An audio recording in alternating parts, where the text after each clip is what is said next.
Sa gitna ng nakabinbing impeachment complaint laban sa kanya, inanunsyo ni Vice President Sara Duterte ang kanyang kandidatura sa pagkapangulo para sa eleksyon 2028. Humingi rin ng paumanhin ng bise sa pagtulong niya para makalal si Pangulong Bongbong Marcos na nagdulot anya ng iba't ibang isyu kabilang ang korupsyon. Nakita rin umano ni Duterte ang kawalan ng katapatan ng Pangulo sa mga pangako kaya nagbitiw siya sa gabinete ni Marcos. Nakatutok si Ian Cruz.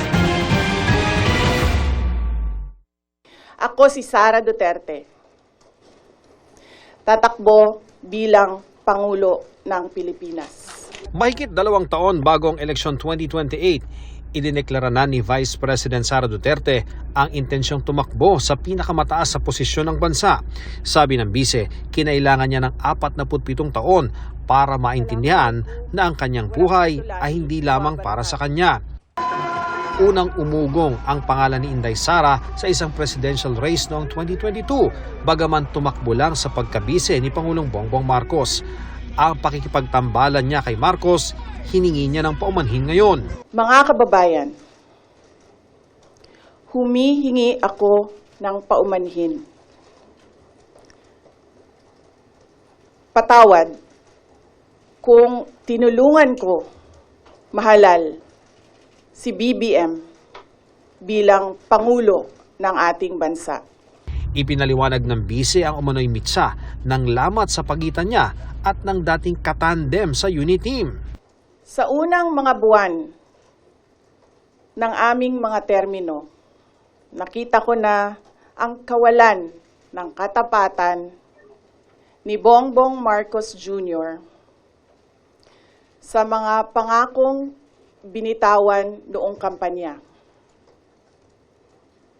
Pati na sa kanyang sinumpaang tungkulin para sa bayan. June 2024 nang magbitiw si Duterte bilang kalihim ng Department of Education o DepEd. Dahil hindi ko kinaya na maging bahagi ng 2025 national budget na tadtad ng katiwalian. Pinili kong umalis sa kabinete kahit alam ko na mula pa noong 2023 na ang magiging kapalit ay ang aking impeachment.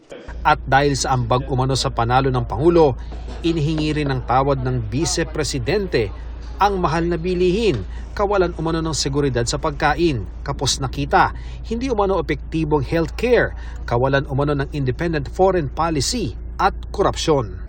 Patawad. Kung hanggang ngayon ay marami pa ring Pilipino ang nalulunod sa baha ng dahil sa malawakang korupsyon. Dito sa Pilipinas, umiiwas ang mga politiko na magdeklara ng maaga ukol sa kanilang mga plano sa eleksyon sa pangambang siraan sila ng mga kalaban sa politika. Pero sabi ni Vice President Sara Duterte, hindi na ang pagsira sa kanyang pangalan ang pinangangambahan niya, kundi ang kinabukasan ng bansa. May takot ako para sa susunod na henerasyon.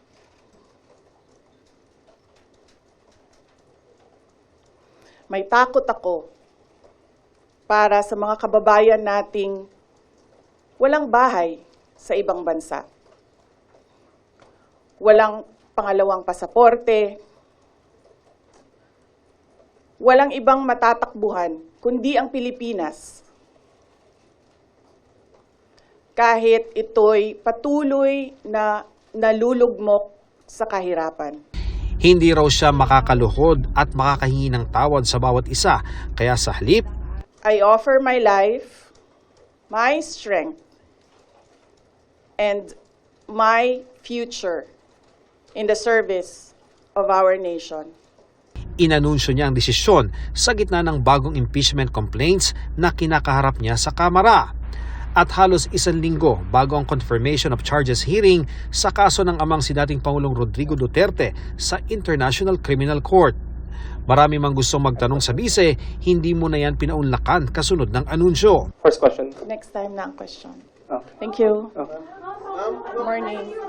Iniwan ko kay JC yung kabuuan ng speech. Para sa GMA Integrated News, Ian Cruz nakatutok 24 oras. Tugon naman ng Malacanang.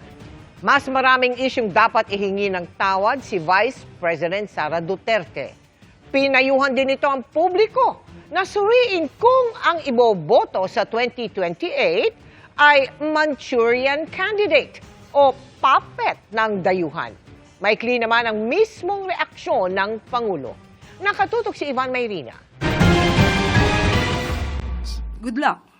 Ito ang maiksing sagot na Malacanang nang hinga ng reaksyon sa pagdeklara ni Vice President Sara Duterte. Natatakbo siya sa pagkapangulo sa 2028. Yan din daw mismo ang sabi ng Pangulo nang marinig ang plano ng bise. Can you describe to us how he said that? Ito po ba ay may good luck po kasi na sincere, may good luck na sarcastic? Kapag po kasi nagsasabi si Pangulo ng good luck, nakangiti naman siya eh. So, kung sarcastic to o hindi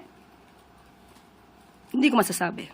Kung anong igsi ng mga katagang good luck na tugon ng palasyo sa deklarasyon ng bise, ay siya namang haba ng sagot ng palasyo sa paghingi ng paumanhin ng bise sa pagtulong anyang mahalal bilang Pangulo, si BBM. Ang taong bayan ang naghalal kay Pangulong Marcos Jr. Kung ano man po ang natulong niya, pareho naman po sila nagtulungan dahil ito ay unity team. Kaya wag niya pong solohin ang credit kung nanalo man ang Pangulo. Kasunod nito ang mahabang listahan ng mga mas dapat daw hihingi ng tawad ng Vice Presidente. Una na riyan, ang katiwalian ay binabato niya sa administrasyon. Pinag-uusapan po ba ang korupsyon, ang katiwalian? Siguro po dapat mauna muna na ihingi niya ng tawad kung ano man ang mga issue ng korupsyon at katiwalian at di umanong paglulustay ng confidential funds ng kanyang dalawang opisina at the time, OVP at ng DepEd. Dapat din daw humingi ng tawad ang bise para sa mga extrajudicial killings, sa pagbabanta sa buhay ng Pangulo, sa pagpapakalat ng fake news, sa palpak daw na pamamalakad sa DepEd at ang paninira raw sa administrasyon. Sinagot din ng palasyo ang mga banat ng bise na lubog sa bahang bansa, bagay na nangyari rin naman daw nung panahon ng kanyang ama. May komento rin ng palasyo sa mga nagsasabing ang anunsyong ito ay hakbang para protektahan ang sarili mula sa inihaing impeachment complaint laban sa kanya. Hindi po basta-basta ito dapat mahadlangan ng anumang pagreklamo laban sa kanya. Isa siya na maituturing na politician. Politician na ang iniisip ay ang susunod na eleksyon. Ang iniisip ay yung pansarili na interes. Ngayong may deklarado ng kandidato sa pagkapangulo sa 2028 na pag-uusapan kung sino magiging manok ng administrasyon at kung handa ba silang makipag-alyansa sa ibang mga partido para lumaban kay VP Sara. Hindi pa raw yan ang pag-uusapan sa ngayon ayon sa palasyo. Pero ngayon pa lang, may panawagan na sa pagpili ng iboboto sa 2028. Depende na po sa tao kung paano nilang susuriin ang mga kandidato. Isipin po nila ang kandidato at magiging leader ay dapat na makabayan. Dapat interes ng bayan ang sinusulong. At maging cautious tayo, maging mapanuri kung isang Manchurian candidate ba ang maiboboto nyo. Ang Manchurian candidate, katagang sumikat sa libro at mga pelikula bilang tawag sa isang politiko na may agendang mapaminsala sa kanyang sariling bansa dahil pasikretong kinokontrol at nagsisilbing puppet ng isang kalabang bansa. Para sa GMA Integrated News, Ivan Mayrina, nakatutok 24 oras. Tingin naman ng ilang mga mambabatas, kalkulado ang timing ng anunsyo ng bise para mapigilan ang pag-usad ng kinakaharap niyang mga impeachment complaint. Nakatutok si Mariz Umali. Para sa Makabayan Bloc, ang anunsyo ng pagtakbo sa pagkapangulo ni Vice President Sara Duterte sa eleksyon 2028, taktika raw para mapigilan ang pag-usad ng impeachment case laban sa kanya. Malinaw na kalkulado yung timing ng announcement bago isa lang at lumarga yung impeachment complaint laban sa kanya sa Kongreso. No, siguro tingin niya matatakot niya, masisindak niya ang mga kongresista dahil patakbo siyang presidente.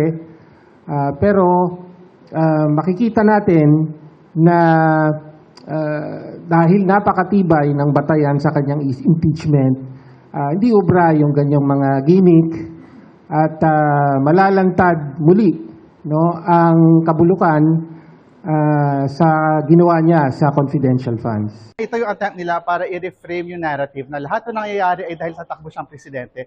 May 3 impeachment complaint na hawak na ngayon ang tanggapan ni House Speaker Bogie D. at hinihintay na ma-refer sa House Justice Committee. Kabilang sa reklamo ang issue ng maanomalya umanong paggamit ng confidential funds ng OVP at DepEd. Umano'y panunuhol sa mga opisyal ng DepEd. Pagkontrata sa isang gunman para umano ipapatay ang Pangulo, First Lady at dating House Speaker. Hindi pagdeklara ng lahat ng kanyang mga ari-arian sa kanyang SALN at pagsusulong ng political destabilization at sedition.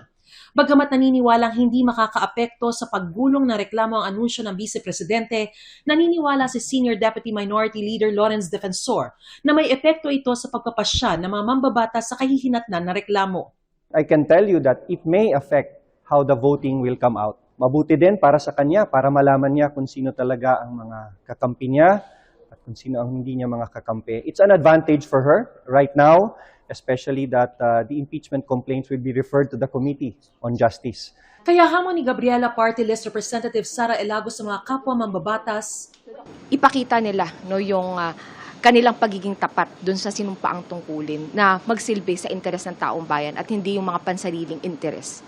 Sabi naman ni ML Party List Representative Laila De Lima, hindi na siya nagulat sa anunsyo ng Vice Presidente. Pero dapat ay panagutan daw muna niya ang mga paratang sa kanya. Karapatan naman niyang magdeklara kahit napakaaga. Tulad ng karapatan din ng mga Pilipino na singilin siya sa mga seryosong alegasyon ng katiwalian at paglabag sa batas na panawagan na po natin noong 2024 pa. Mas magandang harapin at sagutin muna niya ang mga ito bago ang ambisyon na maging Pangulo ng Pilipinas. Pero may hirit si Senior Deputy Minority Leader Representative Edgar Erice. Kapag kinonvict si VP Sara, magagalit yung kanyang supporters, which is about 30+% ngayon, baka mag-gather pa ng public sympathy, baka kahit sinong Duterte ang lumaban, manalo. May hanggang March 2 si House Speaker Bogie D. para maisama sa order of business ng House Plenary ang mga impeachment complaints laban kay Vice President Sara Duterte. Pagtitiyak naman ni Defensor, walang magiging delay sa pag-refer nito sa House Committee on Justice bilang patunay na walang magiging bias ang Committee on Rules. Para sa GMA Integrated News, Mariz Umali nakatutok, 24 oras. Samantala mga kapuso, update tayo sa natagpuang chop-chop na labi na hinaluan ng kimchi sa drum. Hawak na ng pulisya ang nakontrata umano ng van para idispatcha ang bangkay. Tinutugis naman ng Chino na nahulikam na naglabas ng drum mula sa isang kondo sa Pasay City. Nakatutok si Chino Gaston. Nakuhanan sa CCTV ng isang kondominium sa Pasay ang lalaking ito na nagtutulak ng isang trolley na may asul na plastic drum. Ang lalaki, kinilala ng mga pulis bilang isang Chinese national.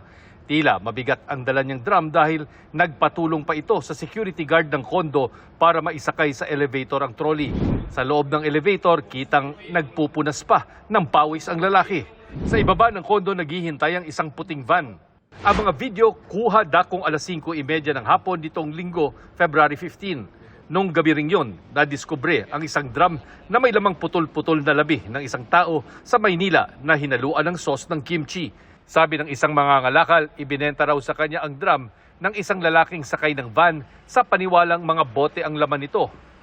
Paniwala ng mga pulis, ito ang mismong drum na itinutulak ng Chinese national sa kondo sa Pasay. Selyado ng plastik ang ibabaw ng drum at pareho rin itong may puting marking. Natuntun ng mga pulis ang kondo nang magsumbong ang may-ari ng inupahang van matapos mapanood ng mga ulat tungkol sa drum na may lamang labi ng tao. Yung driver at saka yung may-ari ng van, napanood nila sa TV. So nag-report sila sa isang kaibigan, napatulong sila mag-report sa Napolcom. So yung Napolcom po naman, tumawag dito sa HPG. Sabi raw ng driver sa pulisya, hindi siya naghinala sa laman ng drum dahil lipat bahay lang ang paliwanag ng mga sospek. Itinuro niya kung saan niya pinick up ang drum. Kagabi, napasok na ng Pasay PNP ang kondo unit ng mga sospek at doon nakita ang mga bakas ng dugo at iba pang ebidensya. Andun pa yung blood stain, yung unan, ang daming dugo, tapos meron pa yung yung mga parang karkasis ng katawan. At saka yung map meron pang dugo na talagang nilinis na rin talaga, pero meron pa rin talaga mga dugo na naiwan doon sa master's bedroom. Arestado ang lalaking nakapantalon sa CCTV na ayon sa Pasay PNP ang siyang kumontrata sa van, pero hindi raw ito nagsasalita. So in-invite po nila dito sa para tignan po talaga kung yung nangyari kasama siya talaga doon. So nung mabacktrack namin doon sa CCTV, it found out na talagang kasama po siya. So at that time, alas 2 ng madaling araw, inaresto na namin itong POI na dala ng HPG. Ang principal suspect naman patuloy na hinahanap. Patuloy ang investigasyon sa kaso ng binuong composite team ng Pasay, Manila Police at PNP Highway Patrol Group. Isa sa nais malaman ng mga pulis ang pagkakakilanlan ng biktima at mga suspect. Para sa GMA Integrated News, Chino Gaston nakatutok, 24 oras. Patay nang makipagbarilan sa mga pulis ang lalaking nagbebenta umano ng iligal na baril sa Cabuyao, Laguna. Dati nang nakulong ang suspect na nanlaban din noon sa pulisya. Nakatutok si John Consulta. Sa kuwang ito ng body-worn camera ng mga tauhan ng CIDG Laguna, pasado alas 4 ng hapon kahapon sa Barangay Golod sa Cabuyao, Laguna, kita ang aktwal na galaw ng mga operatiba para mahuli ang kanilang pinaka-target. Naririnig sa naka-speakerphone na cellphone ng mga operatiba na nasa sasakyan ang aktwal na bentahan ng kalibre 45 sa pagitan ng kanilang undercover at pinakapakay sa bypass operation na nasa kanilang unahan. Nang malaman ng operating unit na nagkaabutan na, lumapit na sila sa target area. Pero habang papalapit pa lang, biglang umalingaw ang putok ng baril.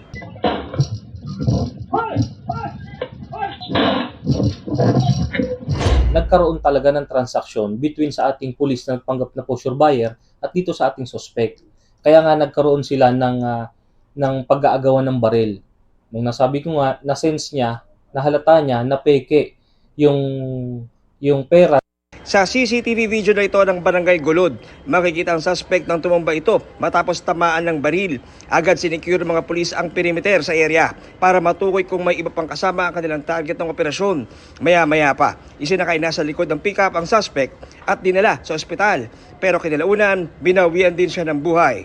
Ayon sa CIDG Laguna, ikinasa nila ang operasyon sa suspect nang malamang nagbebenta ito ng baril sa Laguna. Nakuhang records na nagkaroon din ng service of warrant of arrest sa kanya for the crime of robbery with use of force upon things noong 2014 kung saan nagresulta rin sa armed encounter. Sinisika pa namin makuha ang panig ng mga kaanak ng napatay na lalaki. Para sa GMA Integrated News, John Consulta, nakatutok, 24 oras. Ipasusubasta ng National Food Authority ang mga bigas na 3 buwang pataas ng nakaimbak sa kanilang bodega. Bagaman luma, ligtas ang mga itong kainin ayon po yan sa NFA. Nakatutok si Bernadette Reyes. Libo-libong sako ng NFA rice sa Valenzuela ang ipasusubasta na sa mga retailer, dealers at wholesaler ng bigas. Hindi ito mga bagong stock at iba't iba ang presyo. Depende sa kung gaano kaluma o kung anong kalidad. Itong bigas na 13 buwan na mula ng magiling, hindi nalalayo ang itsura at kulay sa bigas na 3 buwan o pababa. Pero itong 9 na buwang bigas, manilaw-nilaw. Meron talagang pagkakaiba sa rice-producing regions na medyo maganda ang mga variety na tinatanim, like Region 3, no? Mas maganda ang kalidad ng bigas dyan.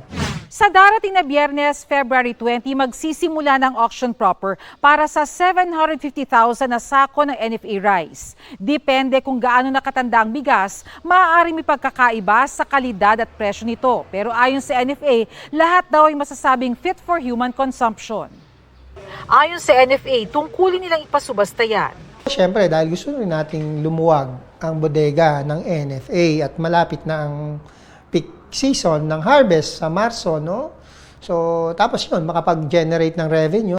katumbas ng 1.5 milyon na sako ng palay ang maaaring mabili ng NFA sa harvest season dahil sa pagluwag ng mga bodega. Mahigit 900 million pesos naman ang inaasahang dagdag pondo mula sa napagbentahan ng pasubasta. Hindi makakabili ang mga ordinaryong consumer pero makikinabang sila kung ibebenta ng mura ng mga rice trader ang mga bigas. Malaking tulong lalo't 40 hanggang 54 pesos ang kilo ng local well-milled rice. Nakakaunti ang supply sa ilang pwesto tulad sa Marikina Public Market. Local rice, actually medyo nagtaas tsaka mahirap kumuha ngayon. Ayun ang problema ngayon. Kulang yung budget, kaya yung medyo mura na lang muna. Para sa GMA Integrated News, Bernadette Reyes, nakatutok 24 oras. Happy midweek, chikahan mga kapuso! Filled with colors and lots of fun, ang Hamaka Festival sa garment capital ng bansa, ang Taytay Rizal. Mas pinaningning pa yan ng Kapuso Stars na nakisaya at nag-perform sa pista. Narito ang report ni Diane Loquiliano ng GMA Regional TV. Napuno ng hiyawan ang taunang Hamaka Festival na nagbibigay pugay sa garment industry ng Taytay Rizal na kilala bilang Garments Capital ng bansa. Ang Hamaka ay mula sa salitang hamba, makina at kabuhayan. Ang hamba para sa woodworks, ang makina na sumisimbolo sa masiglang garments industry, at ang kabuhayan na kumakatawan sa hanap buhay ng mga residente. Bukod sa musika, fashion shows, talent at beauty competitions, at sports activities, mas naging unforgettable ang pista dahil sa pagbisita at pakikisaya ng mga Kapuso Star. Kabilang ang cast ng House of Lies na sina Chris Bernal, Mike Tan, Martin Del Rosario, at Kokoy De Santos na nakipagkulitan pa sa masayang Truth or Lie Challenge. Siyempre, hindi mawawala ang kani-kanilang electrifying performances. Bukod sa cast ng House of Lies, all-out din ang performances ng Kapuso PBB Collab 2.0 ex-housemates na sina Waynona Collins at Lee Victor. Inabangan din doon si Kapuso Ultimate Heartthrob at all-out Sunday star Miguel Tan Felix. Sobrang nag-enjoy ako sa performance ko. Sana nag-enjoy din kayo. Grabe, ang mga Taytayenyo, every time pumupunta ako dito, parang hindi sila nagsasawa sa akin. Ang lakas pa rin ng hiyawan, tapos yung energy nila. Tapos very approachable kasi maghatak lang ako ng audience, andyan na agad. Tapos parang wala, lahat lang sila nakangiti sa'yo. Mula sa GMA Regional TV at GMA Integrated News, Diane Loquiliano, nakatutok 24 oras.